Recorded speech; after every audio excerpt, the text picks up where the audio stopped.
Vítám vás u dalšího dílu insidera Emeryho Smitha, který byl vojenský pilot, lékař a chirurg a který v tichosti po dobu 10 let pracoval uvnitř tajných bezpečnostních služeb, jejichž aktivity vytvářely průnik do nitra tajných kosmických programů.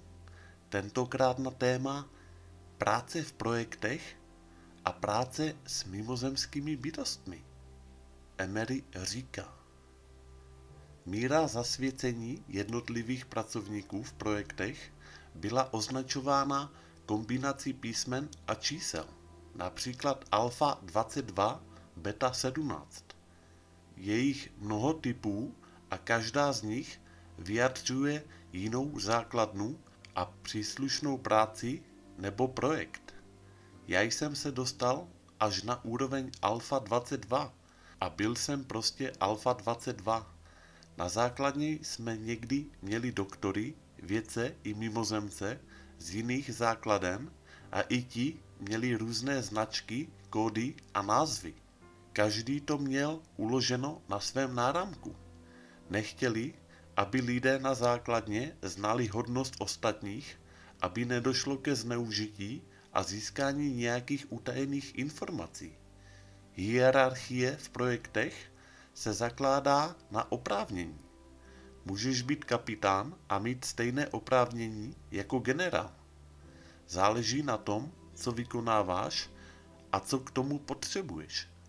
Tento utajený systém nepoužívá přirozený vojenský systém hodností. Podílel jsem se na různých projektech. Jeden z nich byl projekt na čištění vody. Nové technologie, které jsou již k dispozici, by dokázaly velmi rychle vyčistit stovky akrů odpadků, pokud by bylo dovoleno je zavést do praxe. Setkali jsem se zde také s využíváním energie nulového bodu.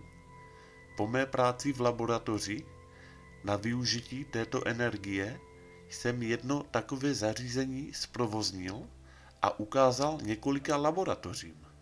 Můj život ale začal být v ohrožení, protože si mysleli, že ho předložím veřejnosti. I dnes cítím, že můj život je v lehkém ohrožení vzhledem k neustálým výhruškám, telefonátům a různému obtěžování. Dnes je mi zcela jasné, že jakmile se upíšeš těmto projektům, nemůžeš už žít nikdy normální život. Tvá rodina je v ohrožení, tví přátelé jsou v ohrožení, někteří lidé s tebou raději nechtějí mít nic společného. Kolegové z velkých korporací se ke mně otočili zády a nechtěli nic slyšet o volných energiích i o mimozemcích, pokud by na tom nevydělávali hromady dolarů. Jde jim jen o to vydělávat velké peníze a také možná měli trochu strach, že jejich životy budou ohroženy. Nesu velké břemeno, ale nezradím pravdu jen proto, že mě někdo obtěžuje. Na internetu se mnou mnozí nesouhlasí. Nemusí. Já jen vyprávím svůj příběh a vyprávím ho pravdivě a nabádám každého, aby sám hledal pravdivé odpovědi na otázky, které by si ale měl položit. Chci ten svůj příběh sdělit veřejnosti, aby další a další lidé z nich ztratili strach a respekt a nebáli se předstoupit a odhalit svoje informace, které systém utajuje, bagatelizuje nebo alespoň ignoruje. Vím, že takových lidí jako já existuje spousty. Pouze potřebují pomoc k tomu, aby se připojili k procesu odhalení a uvolňování pravdy.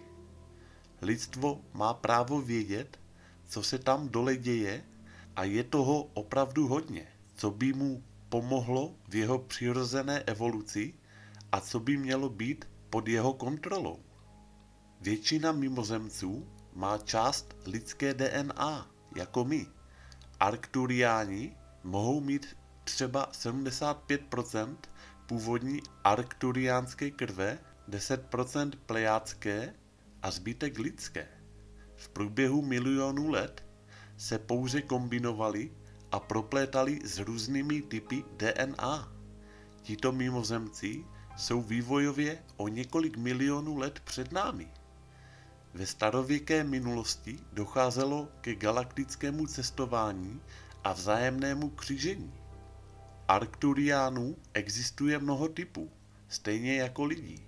Pracovali jsem s velmi lidsky vypadajícími Arkturiány, kteří jsou ale větší jako my. Někteří měli přes 2 metry. Někteří jsou starověkého původu a jejich DNA se nezměnila. Někteří vypadají jako z kamene a podobají se kamenným superhrdinům.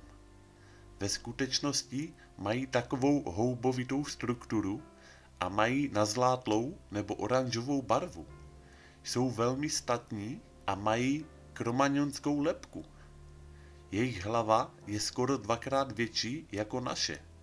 Pak jsou Arkturiáni, podobající se člověku, kteří mají velmi statnou a svalnatou postavu. Jejich kosti mají 3krát větší hustotu než lidské. První rok jsem pracoval jen samostatně. Tato praxe trvala tak dlouho, dokud jsem nezískal vyšší bezpečnostní oprávnění. Pak jsem byl převeden do takzvaných víceúrovňových projektů, kde byla práce mnohem pestřejší než zkoumání malých vzorků nějaké tkáně. V projektech mohli pracovat na jedné bytosti či plavidle, které mělo organický základ, i 3 týmy o 15 vědcích, doktorech a technicích zaraz, přičemž někteří z nich byli nepozemského původu. Pracovali s námi mimozemci, kteří nám dobrovolně pomáhali, nebo ti, co byli zajati, přestože řada z nich byla zajata, krutě bita a byly jim dělány příšerné věci, měli pro nás pochopení. Chtěli tu zůstat a pomáhat, abychom se něco naučili o jejich fyziognomii a rase. Tito mimozemci byli benevolentní a měli velmi humanitární myšlení. Také byli mnohem inteligentnější než my. Kdykoliv by nám mohli ublížit svými telepatickými a telekinetickými schopnostmi, ale neudělali to. Spolupracovali jsem s různými bytostmi. Jako první bych zmínil opičí bytosti. Stojí vzpřímeně jako my, ale charakterově se podobají opici.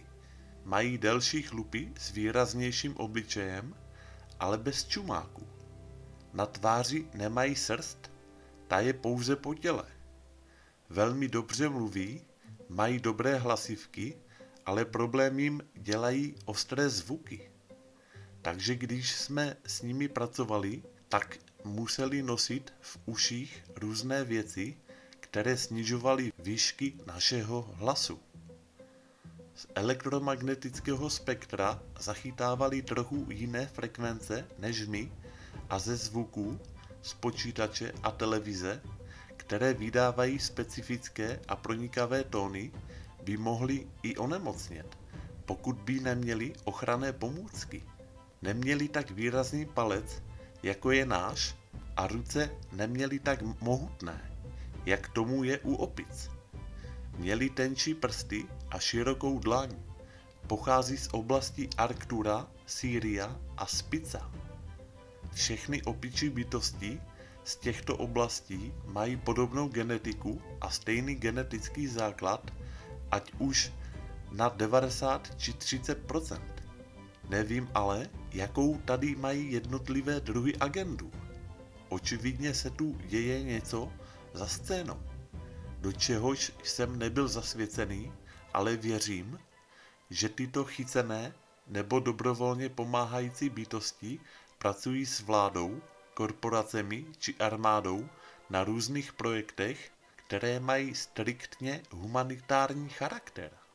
Když se pohybuješ v energetickém poli takového mimozemce, cítíš se báječně. Lidé v jejich pouhé přítomnosti se mohou díky jejich vysokým frekvencím zázračně uzdravit. Po mých zkušenostech se žádných mimozemců dnes nebojím, protože jsem viděl několik skutečně nechutně vypadajících typů. Běžně třeba reagujeme vystrašeně na červenou barvu, která vyvolává pocit napětí, krve a násilí, ale mimozemci nevidí běžné spektrum barev jako my. Někteří vidí různá barevná spektra, což znamená, že vidí za hranici našeho zraku. Dokonce někteří vidí rentgenově a k tomu mají na očích speciální vrstvu. Určité reptiliánské druhy mohou pokryt oči 3 různými vrstvami, což jim umožňuje pozorování různých barevných spekter. Mravenčí lidé zase mají úžasnou schopnost vidět skrz hmotu a slyšet to, co my neslyšíme. Dokážou se podívat do tebe a poznat, zda nemáš nějakou nemoc. Někteří musí nosit brýle, aby zde vůbec mohli být, neboť tu máme pro ně příliš silné světlo. U nich světlo naopak zesilují, protože pochází z míst, kde panuje pro člověka naprostá tma. Na společných operacích s mimozemci je také zajímavé to, že používají různé typy obleků. Mravenčí oblek pro práci na sále má třeba i vlastní atmosféru. Někteří mimozemci zde musí mít vlastní atmosféru nebo vákuum, aby zde vůbec mohli být. Mravenčí lidé mají velmi tenké ruce a nohy, ale silné. Jsou 85% tenčí než ty naše, ale jsou přesto odolnější.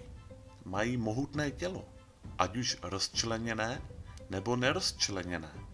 Toto záleží na místě jejich původu.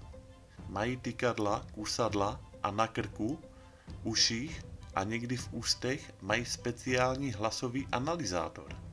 Díky němu překládají automaticky do lidského jazyka, ať už je to angličtina či ruština, a mohou také mluvit. Jsou schopni mluvit více jazyky, ale jejich řeč nezní lidsky. Jejich tónina je o něco vyšší a při prvním setkání působí děsivě, zejména když otevřou ústa a ty uvidíš všechny ty vrstvy uvnitř.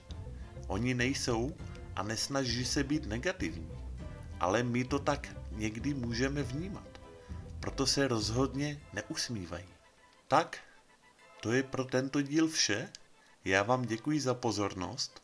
Komu se video líbilo, tak díky za like a u dalšího dílu naslyšenou.